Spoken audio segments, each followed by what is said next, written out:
Hai, Assalamualaikum warahmatullahi wabarakatuh dan selamat sejahtera. Jumpa lagi kita. Hari ini kita nak sambung kita punya perbincangan buku teks sains tahun 2 KSSR Semakan dengan muka surat yang kelima iaitu kemahiran proses sains yang kedua. Sebelum ni kita belajar memerhati dan hari ini kita belajar mengelas. Okey, ingat tak yang hari tu memerhati? Kita ada 5 deria untuk kita gunakan untuk kita membuat pemerhatian. Hari ini kita pergi kepada satu lagi iaitu mengelas. Apa tu mengelas? Okey, kita tengok contoh yang diberikan dalam buku teks ini. Perhatikan ciri-ciri anggota badan pada haiwan yang berikut. Itik, harimau, penguin, apa lagi? Tenuk, helang, kambing kan? Ada 6 haiwan dekat situ. Okey, kita tengok dekat sini, kita akan menilai setiap satu tu, kita akan tengok ciri-ciri mereka. Apakah ciri-ciri haiwan ini? Dan mana yang sama kita boleh kumpulkan, jadikan satu kumpulan. Okey, jom kita lihat sama-sama. Ciri-ciri anggota badan haiwan yang boleh diperhatikan adalah seperti berikut. Itik ada kepak, 2 kaki. Harimau tak ada kepak, 4 kaki. Penguin ada kepak, 2 kaki. Tadi kan sama dengan harimau. Tak, sama dengan itik.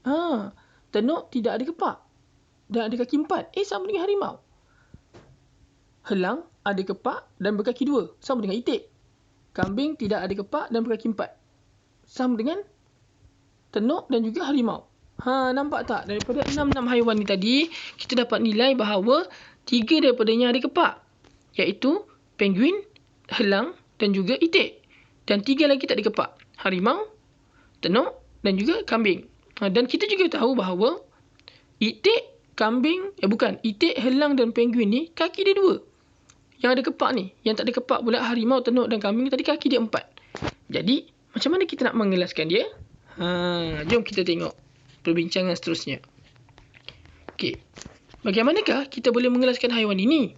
Kita boleh mengelaskan haiwan ini melalui ciri-ciri sepunya dan berbeza. Okey, kita tengok kat sini macam mana mereka mengelaskan.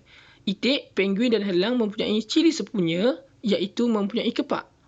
Tengok itik, helang dan burung. Mereka mengasingkan mengikut kepak ni. Kambing, tenuk dan harimau berbeza dengan itik, penguin dan helang. Kerana tak ada kepak. Kambing, tenuk dan harimau mana ada kepak kan? Jadi mereka mengasingkannya mengikut ada kepak dan tak ada kepak. Tengok cikgu dia cakap ya.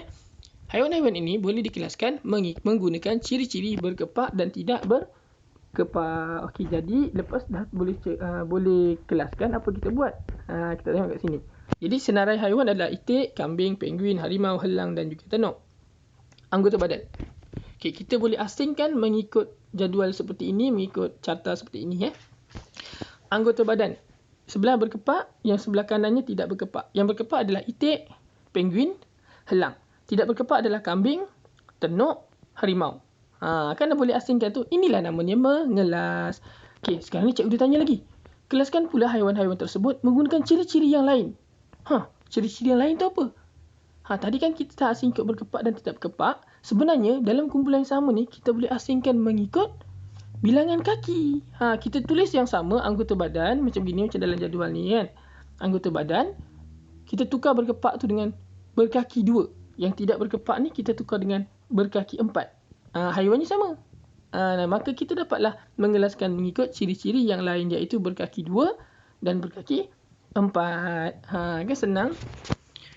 Jadi, kita mengelas dengan cara mengasingkan dan mengumpulkan ciri-ciri sepunya dan berbeza yang diperhatikan. Maksudnya, kita tengok ciri-ciri yang sepunya, maksudnya yang sama. Yang ada dekat haiwan tu, kita tengok yang mana yang sama, kita asingkan dengan yang lain. Maka dapatlah kita buat pengkelasan. Okey, jadi dekat sini, dia ada kongsikan satu aktiviti saya uji mengelas tumbuh-tumbuhan. Alat dan bahan dia gambar-gambar pokok. Okey, macam-macam pokok yang ada. Kemudian, penyangkut baju, tali, gambar pelbagai jenis tumbuh-tumbuhan ada kat situ kan. Okey, aktiviti dia. Langkah-langkah dia. Perhatikan dan kenal pasti ciri-ciri sepunya dan berbeza yang terdapat pada tumbuhan-tumbuhan dalam gambar. Okey, kat ni apa yang sama dia? Kita tengok pokok pakis, padi, bunga kertas. Apa lagi? Pokok apa lagi tu kan? Saya tak dapat baca sangat tu. Tu kan. Kita lihat. Apa yang mereka buat? Okey. Tumbuhan tersebut boleh dikelaskan berdasarkan ciri-ciri tumbuhan berbunga dan tidak berbunga. Maksudnya mereka mengasingkan mengikut berbunga dan tidak berbunga. Jadi mana yang gambar tumbuhan tu ada bunga, Dia yang tidak berbunga diasingkan ke tepi. Kita lihat dia macam mana dia asingkan. Asingkan tumbuh-tumbuhan berbunga berikut dan tidak berbunga. Sediakan carta penggelasan dalam bentuk mobile yang menarik. Ceritakan ciri-ciri yang digunakan untuk mengelaskan tumbuhan-tumbuhan di atas. Nampak ni bentuk mobile, salah satu contoh. Okey. Mereka membuat macam penjangkut baju, gambar penuh dia dekat atas, semua kemudian diasingkan mengikut berbunga dan tidak berbunga. Menarik kan? Inilah hasil dia, contoh. Okey, inilah mobile contoh. Jadi, ceritakan ciri-ciri. Masa kalau dah siap benda ni, kalau dalam kelas, awak boleh bercerita kepada kawan-kawan awak apa yang awak gunakan untuk asing. Awak cakap lah, yang saya asingkan benda ni, asingkan pokok ni mengikut yang berbunga dan tidak berbunga. Ini adalah hasil kumpulan kami. Contoh. Okey. Jadi kat sini ada satu soalan kebat. Sediakan mobile carta pengkelasan tumbuh-tumbuhan menggunakan ciri lain tumbuh-tumbuhan. Macam mana? Contohnya, kita ada pokok yang sama ataupun kita pakai gambar pokok yang lain. Kita nak asingkan macam mana? Mungkin tadi berbunga dengan tak berbunga kan? Kemudian kita mungkin boleh asingkan mengikut apa? Daun kan, contohnya daun yang selari, daun yang daun yang jala ataupun akar, tapi yang mana kita nampak lah. Kalau macam daun ni kalau dalam gambar tak berapa nampak kan, mungkin kita boleh ambil gambar pokok yang ada buah dengan tak ada buah. Jadi kita buat tumbuh-tumbuhan, kita tulis berbuah, tidak berbuah. Untuk tahun 2 ni saya rasa elok pakai berbuah dengan tidak berbuah lah, sebab awak belum ada kemahiran yang kuat untuk awak tahu berkenaan dengan akar dan juga daun. Okey, awak boleh buat buah dan tidak berbuah. Nanti awak boleh bincang dengan cikgu awak kalau awak nak buat aktiviti ni. Okey. Itu saja untuk hari ini. Kita akan sambung lagi akan datang dengan muka surat seterusnya, iaitu sebenarnya kemahiran seterusnya mengukur menggunakan nombor. Okey, itu saja. Jumpa lagi pada kelas akan datang. Assalamualaikum dan selamat sejahtera. Jangan lupa subscribe dan tekan butang loceng.